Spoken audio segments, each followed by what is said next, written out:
What's going on, everybody? Welcome to After Prison Show, and today I want to share with you guys an absolutely insane story. This story involves a girl that my wife grew up with. She was the one that shared this story with me, and when I heard about this was absolutely sickening to me. One reason being because when I was younger, I could have very easily found myself in a similar situation. I'm going to be telling you guys about that in this video. But all of what I'm getting ready to share with you would take place in a small town down in Louisiana on last Friday, December 28th. 3 days after Christmas, involving three different people: a guy by the name of Lance, I think he's like 24 years old, a young 17-year-old kid by the name of Levi, I don't have a picture of this kid, and also this girl that my wife grew up with, a girl by the name of Melissa. And last Friday, these three people would attempt to go rob a convenience store, and during that robbery, the store clerk or owner would end up getting shot at point blank range with a sawed-off shotgun. My wife tells me that this girl, Melissa, has had a drug addiction problem, battling an addiction to meth for God knows how long. And I'm quite sure that the other individuals in this situation were probably active drug users as well. So another thing that I hope that this story will showcase and chronicle is just what an addiction, or what your efforts to attempt to feed an addiction, can cause an individual to do. One of which being not thinking clearly at all and not thinking about the consequences or the trouble that you could find yourself in from doing something as crazy as robbing a convenience store where a clerk would get shot just in an effort to go get high. Now, something else to throw into this real quick, if you guys want to see more of this situation, there is surveillance video footage of this robbery taking place that's actually available on the After Prison Show website, apsofficial.com. I'm not even going to dare attempt put that in this YouTube video. It's relatively graphic, but if you guys want to see more, visit our website and you can see the surveillance video footage there, as well as a little piece that I wrote up on this story that I'm sharing with you guys. You know, I don't know what kind of trouble these three individuals have faced in the past or what kind of criminal record that they have, but right now all three of these people are facing armed robbery and attempted murder. Then go ahead and throw into the mix that all of this took place down in Louisiana, and again, Louisiana has the highest rate of incarceration of any state here in the United States, which also probably means that their court system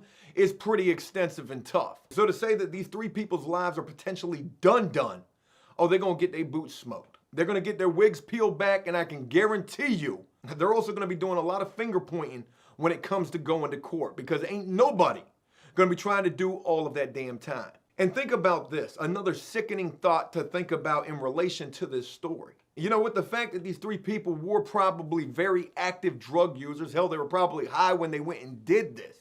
Can you imagine what they're thinking as they're waking up in jail days later, finally starting to sober up and realize just the situation that they're in, realizing that they're probably never coming home? Now, the surveillance video from this shows one of the guys with some sort of a bandana tied around his face. He's got the gun. You can see him arguing and tussling with the clerk or store owner with that gun when that store clerk or owner ends up getting shot. You can also see in that footage the two guys who were involved in this situation, both of them being outside the car, inside of the store, robbing this place. But what you can also see is the girl who my wife grew up with sitting right there in the front passenger seat of the vehicle while the store clerk is laying right on the ground right by the front wheel as all of this is taking place. And you know, it kind of looks like in this footage, though it is a little bit blurry, that this girl couldn't care less what's taking place, couldn't care less that there's a man laying right there on the ground, potentially dying right in front of her, as these two other people that she's with are inside of the store robbing it for probably what, like less than $100? You know, I can imagine what the interrogation is gonna be like, how her defense is probably gonna be like she didn't know that this was gonna take place, how she was just along for the ride. She had no idea somebody was gonna get shot. She had no idea that these guys were going in there to rob the store. You didn't know.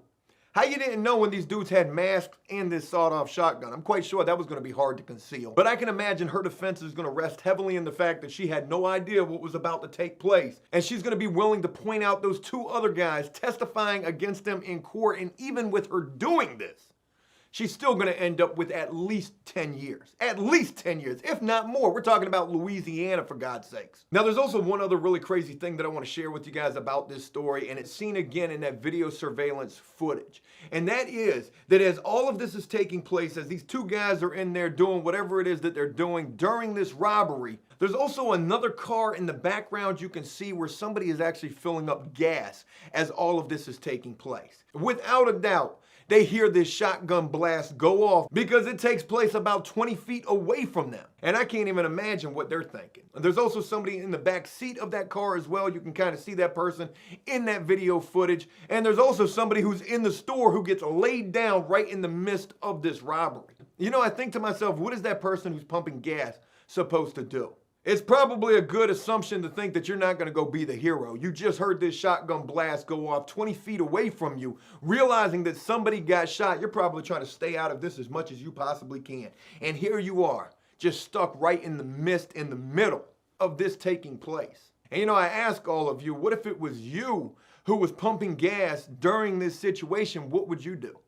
You know, because I try to think to myself what I would do. Would I attempt to go be the hero? I'm not really built like that. This person has already shot somebody. Honestly, I would probably be ducking down behind that pump and car, scared for dear life, praying and hoping that I'm not going to get shot next. And again, like I said at the beginning of this video, all of this is just absolutely sickening to learn about and to see this video footage, to hear that, you know, the woman suspect was somebody that my wife grew up with, somebody that she used to play softball with. And the reason all of this is so sickening to me is because I want to tell you a story of something that almost happened to me when I was 18 years old. Something that I almost did. And this is just crazy to even think about. But back when I was 18 years old, I was knee deep, I mean right in the midst of beginning to get in just so much trouble, which would ultimately lead to me getting in so much trouble. I didn't do this, but I almost did. And I just think to myself, what if I had? What if I had? And the situation that I almost found myself in turned out a lot like the situation that these three folks are in right now. When I was 18 years old, I had moved out on my own. I was living in a trailer. My father helped me get this trailer. This was something that my father tried to help me do in an effort to get me up out of the streets.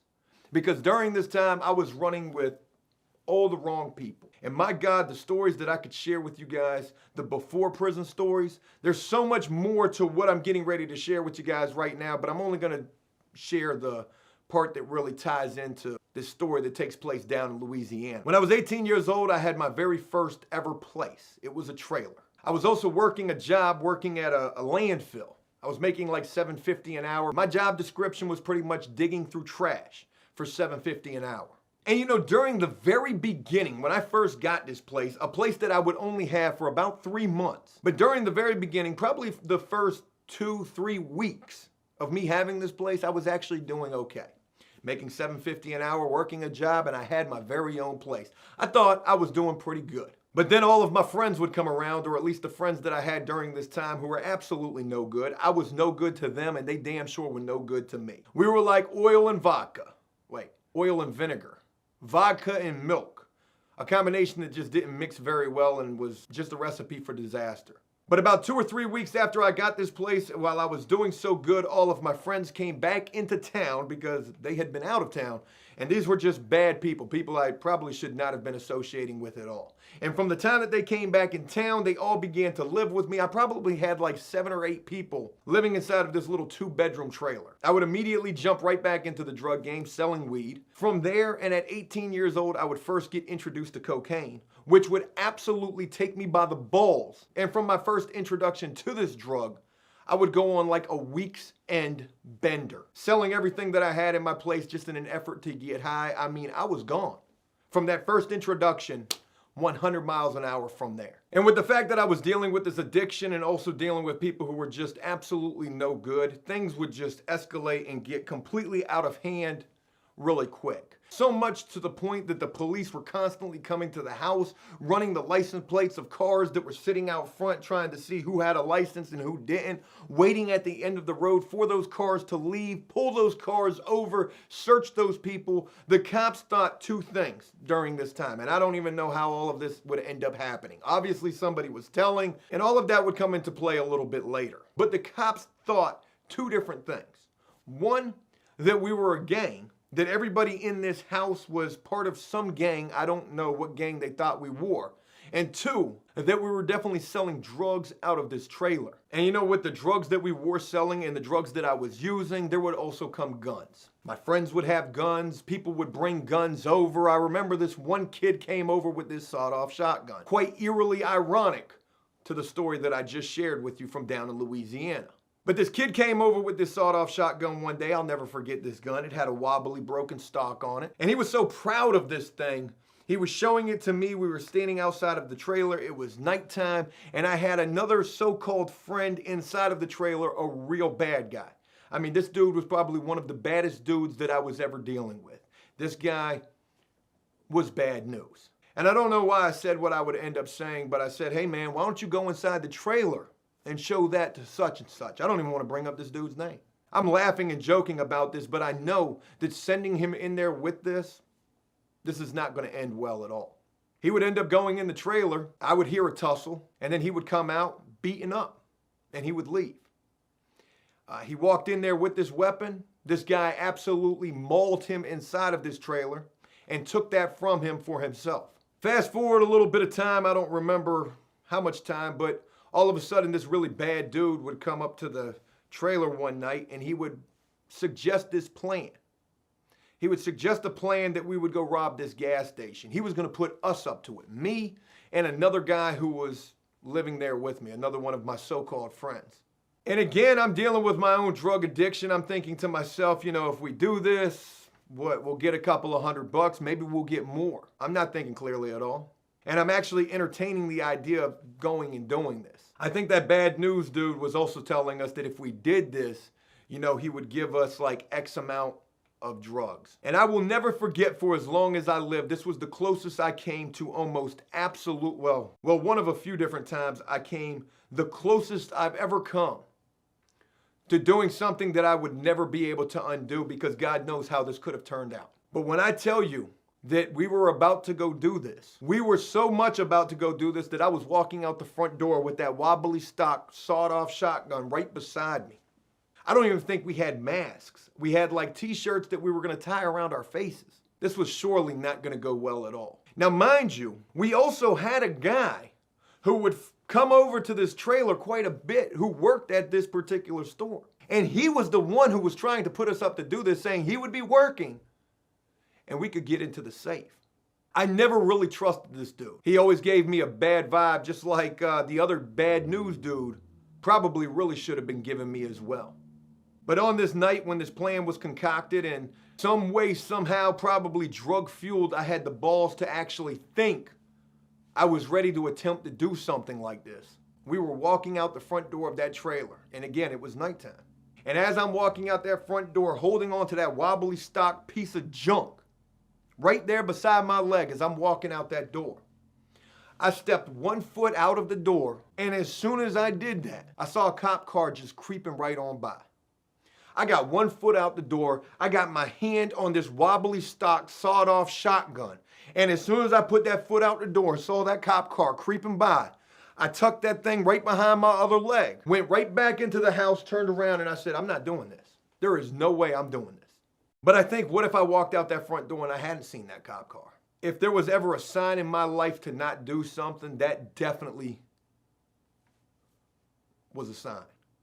And we would never end up going through with that plan. Thank God. That night, I came the closest that I ever came to doing something that I would never be able to undo. And again, God knows how that could have turned out. And from that time, you know, I still continue to do all the wrong things, the drugs, and just doing petty little stupid stuff that would ultimately end up getting me locked up. And every time that we would get to the trailer, if we had been out, I could remember like so many times where the cops would literally try to pull up on us, and we would jump out of the car and run into the woods. I would have like a little igloo cooler full of weed. I was absolutely retarded. I was so stupid. And you know, they never were able to like catch us red-handed. And I don't understand why. I don't understand why. But I guess if I try to piece it together now, maybe they were just trying to build the case against us. And it is without question that they definitely had us under surveillance. There's no doubt in my mind about that. And they were just hoping that they could catch us red-handed. But as they were probably doing their investigation, they probably needed to get more concrete evidence to get that search warrant to be able to come kick that front door in. And again, like I said, I would only have this trailer for 3 months. And the reason why is because this one night, another night, that same guy who worked at the gas station, that same guy who wanted us to go do this same guy that I did not trust at all, came to the trailer one night and he told me, he said, "Joe, you got to get out of here. The police are sitting right down the road right now and they're getting ready to come raid this place." You know, that guy actually did me a solid by telling me that, and I packed up immediately and I was gone. I went completely on the run. I was already on the run because of my first felony, a grand larceny that I bucked on court for. I wasn't complying with any of the probation. I don't know why they didn't come get me sooner. But you know, after I left and I went even further on the run, I would hear through the grapevine, I can't remember who it was from. It was probably from one of these friends that, you know, I considered a friend, but probably had no business considering a friend. But I remember hearing that this same dude that I didn't trust and the same dude that gave me the heads up, he had stolen like a generator from that gas station. They put a grand larceny charge on him. In an effort to save himself, he gave up the trailer and everything that was going on at the trailer. But he did come and warn me at least, so that was a plus. There was one final thing that would happen in relation to that trailer, and that was I had been gone for a few months. I was driving my vehicle with no license. I had a big jacked up Toyota pickup truck back then, and it was a piece of junk. But I'll never forget, for whatever reason, I ended up right back in that same area where that trailer park was at.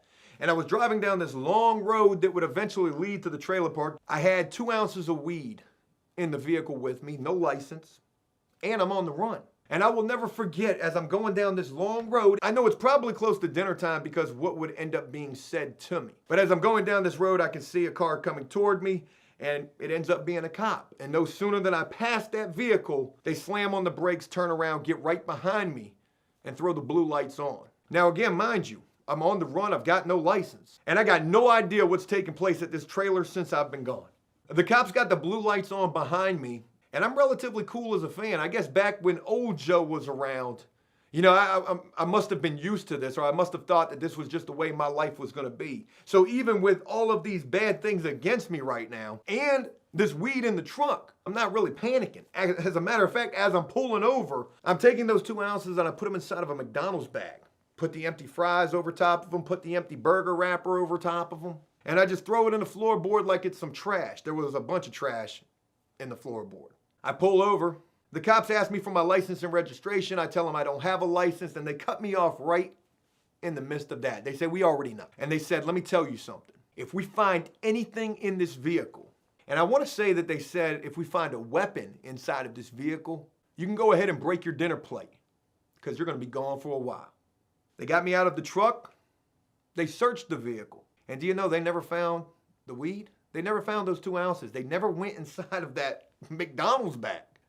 You know, I'm thinking to myself as they're searching this vehicle, go ahead and just put the handcuffs on me right now. I can't run. You already know who I am. If I run, you take the only thing that I have, this vehicle, this piece of junk beater Toyota pickup truck that I've been living in. I got nowhere to go, so I'm almost accepting my fate at this point.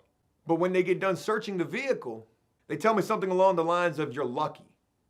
And they let me get back in the vehicle. And then they run my name and it just takes forever. And you know, they've got the searchlight on the vehicle because the sun's starting to go down. They're definitely messing with me. But for whatever reason, I don't know if it came back that I didn't have warrants. I don't know why. I don't know how this took place, but they would end up letting me go. And you know, it's so crazy because not only did they not find the weed in the truck, not only did they not realize that I had warrants, they didn't even care about the fact that I didn't have a license. In fact, what they told me was, they said, "Take this vehicle and you park it back at that trailer and you don't drive it no more. You go home." I couldn't believe this. I couldn't believe this at all. These guys were letting me go like this was not good police work. I shouldn't really be saying that, but that's probably what the truth of the matter was.